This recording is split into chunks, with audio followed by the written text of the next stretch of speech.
I have spent 28 years living in the shadow of my perfect little sister Madison, watching my parents shower her with love while I became invisible.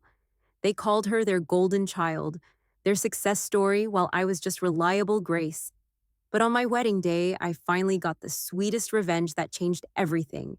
What I discovered about Madison's so called perfect life shocked everyone, including my parents.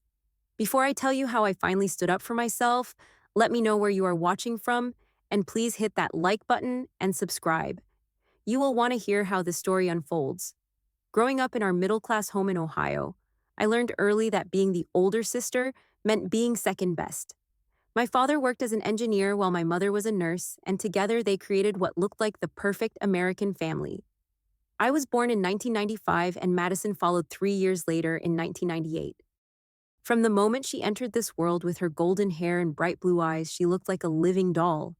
Meanwhile, I had ordinary brown hair, was slightly chubby, and blended into the background like wallpaper. The signs of favoritism started when I was just 5 years old. Madison began taking piano lessons in our living room, her tiny fingers dancing across the keys while my parents beamed with pride. When I asked if I could learn guitar instead, my mother gently told me that I probably did not have the musical talent that Madison possessed. Even at 5, those words stung deeper than I understood at the time. By the time I turned 7, the pattern became impossible to ignore. My birthday parties were small affairs with maybe 6 kids from my class, homemade cake, and presents that my parents clearly bought at the last minute. When Madison turned 4, they hired an actual party planning company and invited 20 children. The backyard looked like a fairy tale with pink streamers, a bounce house, and a professional princess performer. I remember standing in the kitchen doorway watching Madison blow out her candles, while everyone sang, wondering what made her so special. School became my refuge, but even my achievements felt hollow. When I brought home a math test with a perfect score at age 8, my parents would say, "Good job," and move on with their day. When Madison learned to recite a simple nursery rhyme, they spent an entire week telling everyone they met about their brilliant little poet. I started keeping my report cards in my backpack longer, hoping that maybe if I waited a few days, they would react differently. They never did. Christmas mornings were the worst. Madison's pile of presents always towered over mine, filled with expensive toys and pretty dresses. My gifts were practical things like school supplies and books. When I asked why Madison got more, my mother explained that she was younger and needed more things. But the truth was written in the way their faces lit up watching her open each carefully chosen gift, while mine felt like afterthoughts. I threw myself into trying harder, convinced that if I just achieved enough, they would notice me. I joined the soccer team in 4th grade and practiced every afternoon until my legs ached. During the championship game, I scored the winning goal in the final 30 seconds. I scanned the bleachers desperately for my parents, but they were not there. They had taken Madison to a casting call for child modeling instead. When I got home with my trophy, they were too busy discussing Madison's potential modeling career to acknowledge my victory. That summer, I decided to learn how to bake. I spent weeks watching cooking shows and practicing in secret. On Mother's Day, I surprised my mom with homemade chocolate chip cookies, perfect golden brown circles that smelled like heaven. Instead of gratitude, I got a lecture about making a mess in the kitchen and using ingredients without permission. The same week, Madison gave our mother a crayon drawing of stick figures, and it went straight onto the refrigerator with magnetic letters spelling Madison's masterpiece. The moment that changed everything happened when I was 10 years old. I could not sleep one night and crept downstairs for water when I heard my parents talking in hushed voices. My father's words burned themselves into my memory. Madison will be our success story. Grace is just reliable. My mother agreed, adding that I would probably do fine in life, but Madison had star quality that could not be taught. Standing there in my pajamas, I felt something crack inside my chest. But instead of giving up, I made a promise to myself that night. I would work twice as hard, be twice as good, and eventually they would have to see my worth. I climbed back upstairs, believing that if I just tried hard enough, everything would change. I was wrong about the timing, but right about one thing. Everything would eventually change, just not in the way any of us expected. High school brought new levels of humiliation that I had not thought possible. When I was 14 and Madison was 11, I achieved honor roll for the 3rd consecutive semester. The same week, Madison got chosen as a child model for a local department store. Guess which achievement got celebrated? With a fancy dinner at the nicest restaurant in town. We spent 2 hours listening to Madison describe her modeling shoot while I sat there with my honor roll certificate folded in my backpack. The financial disparity became impossible to ignore. When I earned a partial scholarship to a prestigious summer science camp, my parents claimed they could not afford the remaining $1,500. 2 months later, they spent exactly $1,500 on professional photographs for Madison's modeling portfolio. I watched the photographer position her in different outfits while I worked extra hours babysitting neighborhood kids to save money for things I needed. Even our living spaces reflected their priorities. Madison got her bedroom completely redecorated for her 13th birthday, complete with new furniture, pink walls, and a canopy bed that looked like something from a princess movie. Meanwhile, I was still sleeping in the same childhood bedroom with faded yellow walls and furniture from garage sales. When I asked about redecorating my room, my mother suggested I could paint it myself if it mattered that much to me. Junior year brought prom season, and I was thrilled when Tyler, a sweet boy from my chemistry class, asked me to be his date. I had been hoping for this moment for months. When I told my parents, they seemed pleased, but explained that money was tight. My mother handed me $50 and suggested I find something nice at the thrift store downtown. I spent hours searching through racks of outdated dresses until I found a simple navy blue gown that fit reasonably well. The same month, Madison received an invitation to her school's formal dance. She was only 14, but the 8th grade formal was apparently a big deal. Without hesitation, my parents took her shopping at the mall and spent $300 on a brand new dress, shoes, and accessories. They even hired a professional hairstylist for the occasion. I watched her get ready, looking absolutely stunning, while I did my own hair in the bathroom mirror. Graduation day should have been my moment to shine. As valedictorian, I had earned a full scholarship to Ohio State University for chemistry. I had worked incredibly hard for 4 years, maintaining a 4.0 grade point average while working part-time jobs and participating in academic competitions. During my graduation speech, I looked out at the audience and thanked my family for their support, hoping this would finally be the moment they felt proud of me. But even during my own graduation ceremony, I noticed my father's camera was focused more on Madison in the audience than on me at the podium. During our celebration dinner afterward, the conversation quickly shifted to Madison's upcoming modeling audition in New York City. My scholarship and academic achievements became background noise to their excitement about her potential big break. College provided some distance, but the favoritism followed me even there. I called home every Sunday, eager to share stories about my chemistry classes and research opportunities. Instead, every conversation centered on Madison's latest modeling gigs and travel adventures. She had signed with an agency and was booking jobs throughout the Midwest, building what everyone assumed was a successful career. While I worked 20 hours a week in the university lab to help pay for expenses, despite having a full scholarship, Madison received monthly allowances from our parents to support her modeling dreams. During holiday visits home, I noticed that Madison's professional headshots had replaced most of our family photos on the walls. My academic achievements were represented by a single diploma hanging in the hallway, nearly hidden behind a coat rack. As Madison approached 18, the family excitement reached new heights.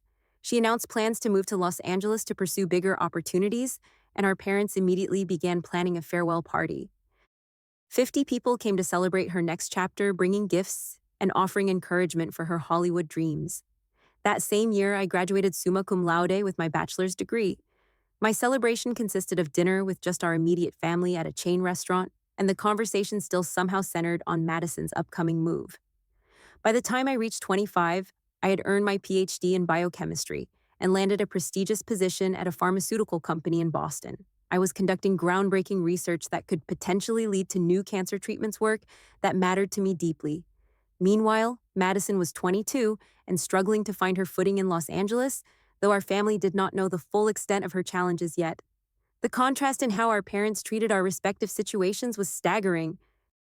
When I called to share news about my research breakthrough that had been accepted for publication in a major scientific journal, my mother's response was lukewarm, at best.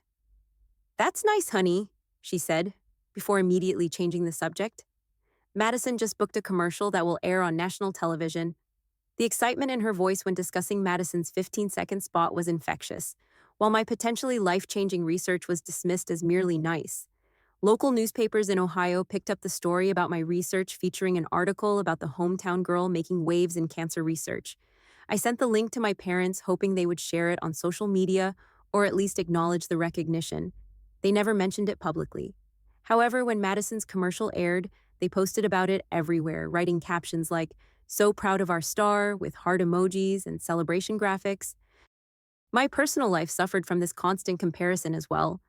When I met Jonathan, a fellow scientist who shared my passion for research and making a difference, I knew I had found something special. After 2 years of dating, I brought him home to meet my family. They were polite but distant, treating him like a pleasant acquaintance rather than someone important in my life. When Madison brought home various boyfriends during her visits, each one was welcomed like royalty, with my parents hanging on their every word and treating them like potential sons in law. The announcement of my engagement to Jonathan received a perfunctory, "Congratulations, when's the date?" before the conversation moved on to other topics. But when Madison mentioned she was dating a famous photographer she had met through work, my parents immediately planned a celebration dinner and started talking about when they might meet him. The double standard was so obvious that Jonathan noticed it too, though he was too kind to say anything directly. Wedding planning became another exercise in feeling invisible. When I asked my mother for help organizing the ceremony, she claimed they were too busy supporting Madison's career to assist much. I ended up planning most of the wedding myself, working with a budget of $20,000 that came primarily from my own savings. During one of our phone calls, Madison casually mentioned that she would love to have a big wedding someday when she found the right person. My father immediately offered to contribute $50,000 to her future wedding, an amount that was more than double what I was spending on my entire ceremony. I chose a beautiful garden venue in Boston, simple but elegant, perfect for the intimate ceremony Jonathan and I wanted. My parents' reaction was that it was a very practical choice, which I knew was their polite way of saying it was not impressive enough. When I asked Madison to be my maid of honor, she agreed, but spent the conversation complaining about how the timing was inconvenient for her audition schedule. The rehearsal dinner finally arrived, and I was excited to have both families together. Madison showed up an hour late, making a dramatic entrance that drew attention from everyone in the room. Instead of focusing on Jonathan and me, she spent the entire dinner talking about her latest audition for a major modeling campaign. Even my future in-laws seemed more interested in her stories than in getting to know their son's bride better. The morning of my wedding should have been perfect. I woke up feeling beautiful and excited, finally ready to have one day that was completely mine. Jonathan and I had worked so hard to create something meaningful and special. But as I was getting ready with my bridesmaids, Madison arrived with a dramatic new haircut and flashy makeup that immediately drew all the attention in the room. During the pre-ceremony photos, I watched the photographer spend twice as much time capturing Madison's poses as he did taking pictures of me. Then, just 30 minutes before I was supposed to walk down the aisle, Madison announced that she had just received a major modeling contract offer in Europe. My family erupted in congratulations and excitement, completely forgetting that we were supposed to be focused on my wedding ceremony. Standing there in my wedding dress, watching my family celebrate Madison's announcement on what was supposed to be my special day, I realized that this pattern would never change on its own. 28 years of being second choice, and even my wedding was being overshadowed by her latest achievement.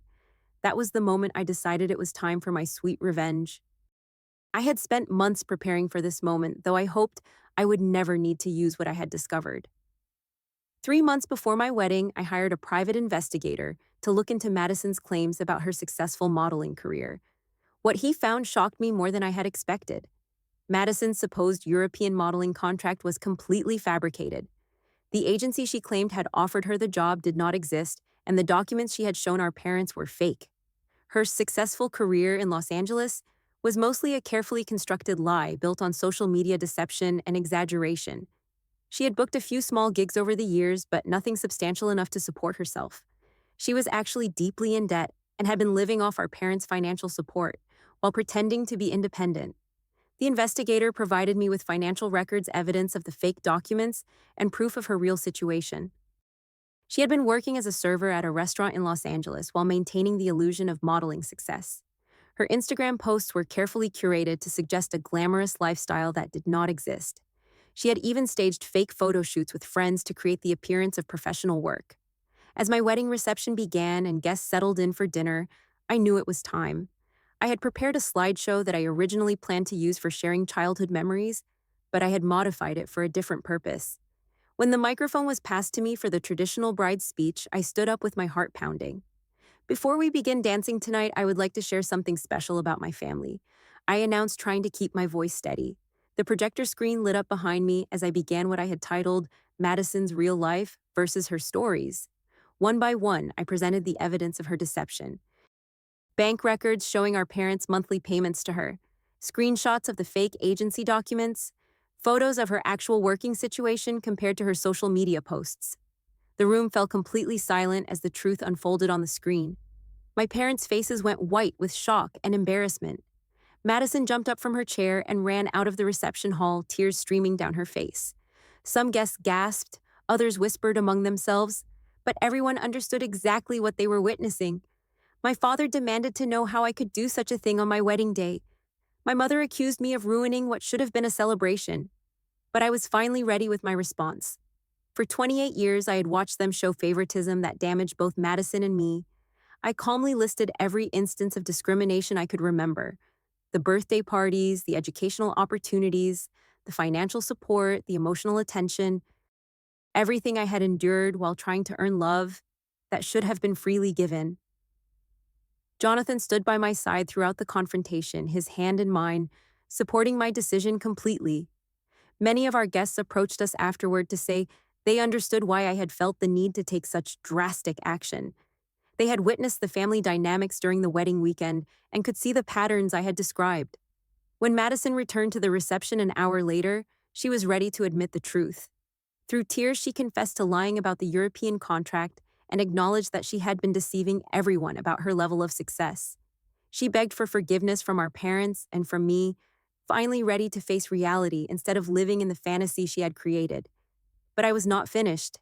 I told them that forgiveness was possible, but things would change, starting immediately. Madison would receive no more financial support from our parents until she could prove her independence with honest work. Our parents would need to acknowledge my achievements publicly and begin treating both daughters equally. Family therapy would be required before I would consider rebuilding our relationships. The reception continued, but it was forever changed. Some guests left early, uncomfortable with the family drama they had witnessed. Others stayed and celebrated with Jonathan and me, understanding that what they had seen was not really about revenge, but about finally standing up for my own worth after years of being diminished. 6 months after my wedding, Madison had moved back to Ohio and found a real job in marketing. The transition was difficult for her initially, but she slowly began developing genuine skills and authentic relationships. Our parents entered family therapy and began the hard work of acknowledging how their favoritism had damaged both of their daughters over the years. Jonathan and I moved to California for my new research position, and the distance helped me maintain the boundaries I had established. Madison struggled at first with real work and real responsibilities, but eventually she began to thrive in ways that her fake modeling career never allowed. She started dating someone who valued her for who she really was not, for the illusion she had been projecting. Family holiday gatherings became more balanced with equal attention given to both daughters' accomplishments. My professional achievements finally received the recognition they had always deserved. Our parents learned to appreciate the steady, reliable success I had built through hard work and dedication. Madison expressed genuine gratitude for the wake-up call I had given her, acknowledging that living authentically was better than maintaining a lie. 2 years later, Madison had a stable job, a serious relationship with someone who valued her real self, and a much healthier relationship with money and independence. She thanked me for forcing her to face reality even though the method had been painful at the time. Looking back on that wedding day, I realized my revenge was not really about hurting Madison or embarrassing my parents. It was about finally refusing to accept less than I deserved and forcing everyone to confront the truth about our family dynamics. Sometimes, you have to create your own justice when the people who should protect you fail to do so. Today, our family is stronger because truth replaced favoritism and manipulation. Madison and I are closer than we have ever been because our relationship is finally built on reality instead of competition and resentment. I learned that being the overlooked daughter taught me self-reliance that became my greatest strength.